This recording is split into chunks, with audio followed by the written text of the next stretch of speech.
ABR. My name is Anita Harlow, and I'm an EL instructional coach. In this presentation, I will be sharing information about the ELPT test.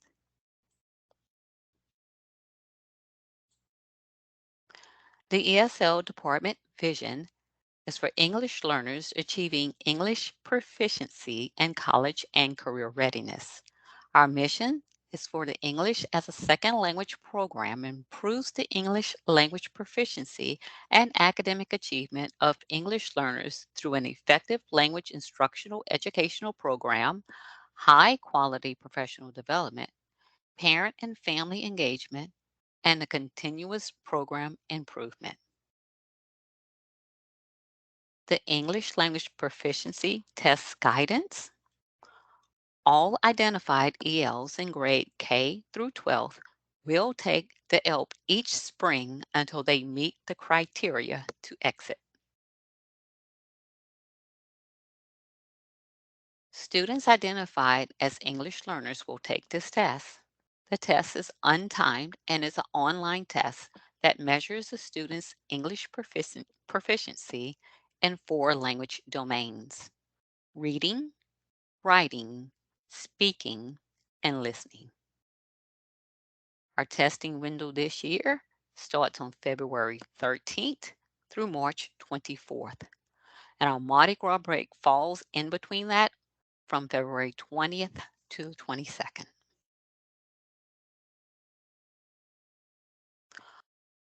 All grade levels use this online platform, and the test is administered by a trained test administrator using the test administration manual. The approximate times to complete the ELP are as follows: kindergarten through grade 1, anywhere from an hour, 40 minutes to maybe 2 hours. Grades 2 and 3, 60 to 90 minutes. Grades 4 through 5, 60 to maybe 100 minutes. Grades 6 through 8, our middle schoolers, 80 to 140. And our high schoolers, 9th through 12th, 80 to 150. The test is divided into grade bands. So there's a test just for kindergartners. There's a test for first graders. Our second and third grade is a grade band, so it's one test for both of them. Our fourth and fifth is also a grade band. Our middle school, sixth to eighth, is one test. That's a grade band. And our high school, ninth through 12th, is one test. That's a grade band. So if you have students that have been taking this test for a while and say they're in eighth grade, you need to let them know this is the same test they took in sixth and seventh grade, and you're expecting them to improve every time. So let's look at some ELP preparations. Things that need to occur throughout the school year. Students need to understand the format for each grade level or grade band. You need to be familiar with the level connectors for English learners that can be found on LDOE. Have student practice ELP type questions very early. Familiarize students with the online format. All students take ELP, including students that parents refuse EL services. So let's take a closer look at some of the question types for listening and speaking. Some of the things that students may see is a variety of pictures, and then they will hear the words in their speaker saying, listen to the word, choose the picture that matches the word. Then it'll just say a word, snake. Of course, the student needs to be able to click on that picture and move on to the next question. They may see a picture of a child and they may hear, listen to a student talking about her favorite activity. And then the child will be talking about an activity that she enjoys and it'll be in a child's voice. The next screen might show some activities and they may ask, What is your favorite activity? Or they may ask, why is that your favorite activity? The student here would have to click on the pink recording right here, speak their answer, click it again to stop the recording, then click the green button to hear. And a student can do this as many times as they feel they need to, but they need to listen to make sure their voice was recorded and they're happy with their answer before they move on. Students may see pictures and hear, listen to two students talking about a book. And then in the background, you'll hear two students in, in their voices talking about a particular book. The next slide may ask several questions about the book. Here again is where you have some listening activities or speaking activities where after they have listened, they would have to describe the relationship between the people in the book. And again, they have to click the pink microphone to record their answer, click it again to stop the recording, click the green button to hear themselves. When they're satisfied, move on. If they're not satisfied, they are allowed to click it again and re-record. So these are just some examples. Some of the questions they ask are not right or wrong. It's just, are they responding correctly? Like number 3 says, would you enjoy reading this book? So explain why or why not. Give 2 reasons in your explanations. So a student needs to actually understand that whole statement for them to record that either yes, they like the book because and tell why, and they have to give 2 reasons, or no, and say why and give 2 reasons. So you have to really practice with the kid answering the whole prompt.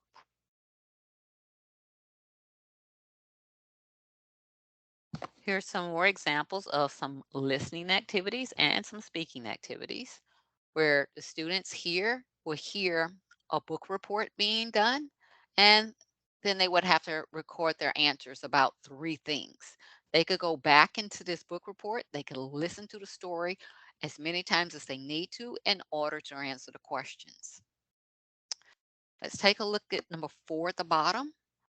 This is a question that the student have to really pay attention to. It says, look carefully at the 2 pictures.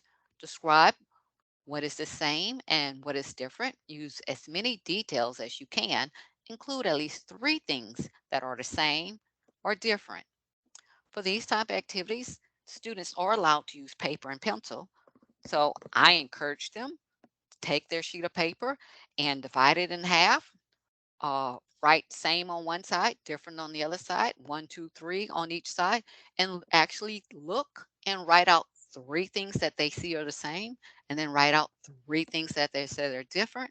Practice reading them, and then answer the questions just reading off the paper of what they have written. That's something that students need to practice doing well before actually taking this test so they know how to answer the entire question. Here's another example that students could see where they asked the students to actually watch an activity being done, and then they have to retell the whole activity using the pictures.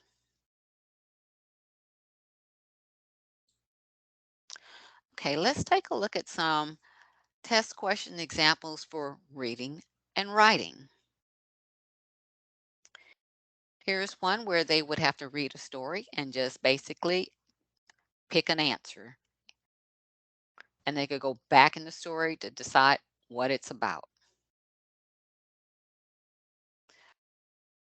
For younger kids, this actually may be read to them and all the answer choices would be read to them. For upper grades, it will be a longer story and the answer choices are not read to them. They have to read it all. Again, they may have a story with a series of questions after it. For younger kids, the story would be read to them and the answer choices would be read to them and the students would have to click the correct answer. For the older students, They have to read it all themselves, the story and the answer choices, and choose the correct answer. Okay, here are some writing type of activities where the student may just have to complete a word by picking the correct letter and dragging and dropping it into the box to make a word. They may have to complete a sentence by dragging and dropping the words in the correct spot. Sometimes they just have to put a word in the correct spot by spelling it. So they're dragging one letter at a time to make the sentence make sense.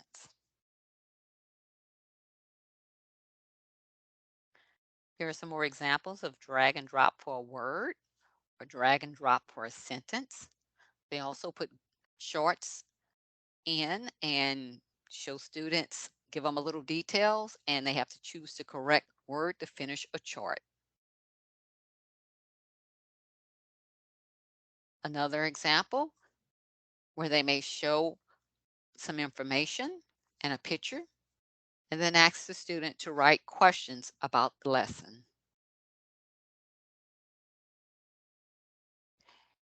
Here are other examples of reading where there is a passage, and in the passage, there are drop down boxes where they would have to choose the correct word. And after they have chosen the correct word in all three of them, I always encourage the kids to go back and reread it one sentence at a time to see if they've actually chosen the best words to make that sentence make sense. The bottom example is one where the students have to listen to a person speaking, and they should be following along as the person is speaking and reading this part at the bottom. They need to be told that while practicing that they should be following along, because then the questions would say, you know, write a question that you could ask the visitor. Encourage them to go back into the passage, listen to it again, use some of the wording out of here to help write a question. They need to understand what a question looks like and how to write questions. Okay, let's look at some tips and reminders. Encourage students to read and visit their local library. Hey, audiobooks are great too. Have students to practice reading and writing if they're in their native language, if they are able to do that. If they can read and write in their language, practice. Research has shown that doing this can help support English literacy skills. And of course, incorporate wordplay and juicy sentence strategy in the classroom lessons. The more they know about words and the more they know about how sentences are constructed, the better they would be at when it comes time to actually form sentences in this ELP test. Some other strategies that support academic discussion includes provide language supports using sentence stems and word banks, giving them a start so they could finish. Mix up grouping and give more time to pair and turn and talk and have paired conversations. Use discussion strategies that require every student to talk. You can do this using talking chips, round robin, or discussion cards, but every student should talk. Accept the imperfected language over the precision of language to avoid that interruption of the flow of their ideas. You could use correction at another time when it's needed. Expect and require extended responses using wait time to encourage students to continue and press students for more information. Don't let them get away with little short answers. Ask them to elaborate, give you more.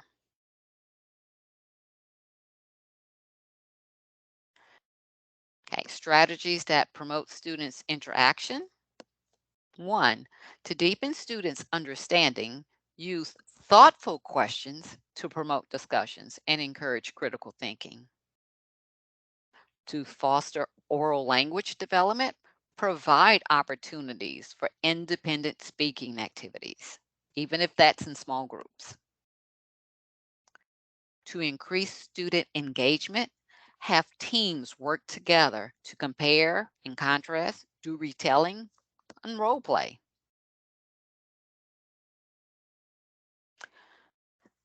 Well, that concludes our information on ELP at this time. Here's our contact information. Please feel free to reach out if there's anything that we could do to assist. Thank you.